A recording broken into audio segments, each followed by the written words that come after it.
Hello, నేను doctor Indrani, IVF consultant, Hegde fertility centre, Suchitra branch.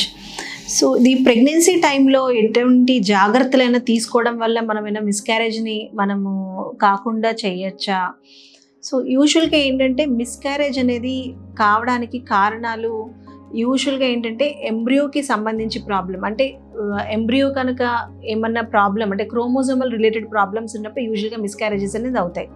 So నార్మల్గా ప్రెగ్నెన్సీలో ఎవరికైనా కూడా ఒక 15% ఛాన్సెస్ అనేది మిస్క్యారేజ్ కావచ్చు. కానీ ఒకసారి మిస్క్యారేజ్ అయిన దానికి మళ్ళీ మిస్క్యారేజెస్ అనేది జరగవు మామూలుగా. కానీ ప్రెగ్నెన్సీలో ఏంటంటే కొంతవరకు మనము కేర్ ఎలా తీసుకోవాలి అని అంటే యూజువల్గా ఫోలిక్ యాసిడ్ సప్లిమెంటేషన్ అనుకుంటే చాలా ఇంపార్టెంట్. సో ఒక ప్లానింగ్ ప్రెగ్నెన్సీకి ఒక 1 month ముందు లేదా అట్లీస్ట్ 3 months ముందు నుంచి ఫోలిక్ యాసిడ్ అనేది ఇంపార్టెంట్ తీసుకోమని చెప్తాం. ఈ ఫోలిక్ యాసిడ్ ఏంటంటే డెఫిషియన్సీ ఉన్నప్పుడు బేబీలో అబ్నార్మాలిటీస్ వచ్చే ఛాన్సెస్, అంటే మెయిన్గా స్పైన్ కానీ స్పైన్ లేదా బ్రెయిన్ డిఫెక్ట్స్ అనేది ఎక్కువగా ఉంటాయి. సో అట్లా ఉన్నప్పుడు కూడా ఒక్కొక్కసారి మిస్క్యారేజెస్ అనేది కావచ్చు. సో ఫోలిక్ యాసిడ్ సప్లిమెంటేషన్ ఒకటి ఇంపార్టెంట్.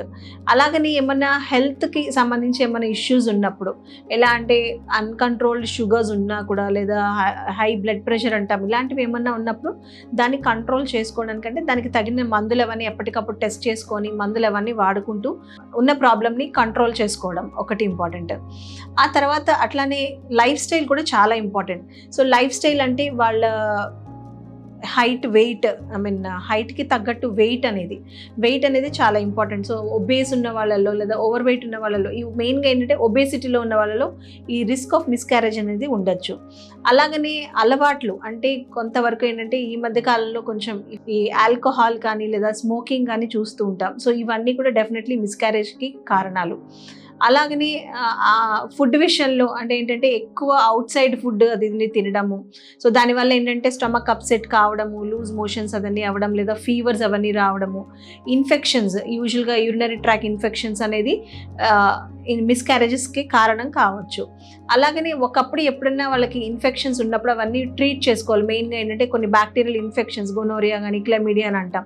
సో వాటికి రిలేటెడ్ ఇన్ఫెక్షన్స్ అవన్నీ కూడా కొంతవరకు ట్రీట్ చేసుకోవాలి.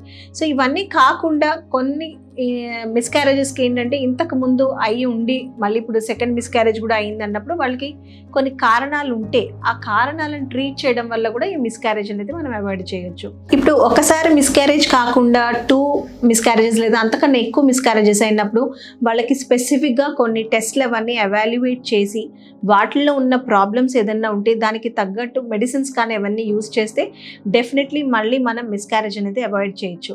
అలాగే ఇప్పుడు మనకి అడ్వాన్స్డ్ ట్రీట్మెంట్స్ కూడా ఉన్నాయి. అంటే యూజువల్గా ఏంటంటే ఇప్పుడు ఈ మిస్క్యారేజెస్ కావడానికి embryo is the main problem అని చెప్తాం. సో దాని రిలేటెడ్ ఏమన్నా ప్రాబ్లమ్స్ ఉన్నా కూడా మనం ఎంబ్రియో టెస్టింగ్ అంటే అడ్వాన్స్డ్గా మనం చేసే ప్రీ జెనెటిక్ స్క్రీనింగ్ టెస్టింగ్ అంటాం.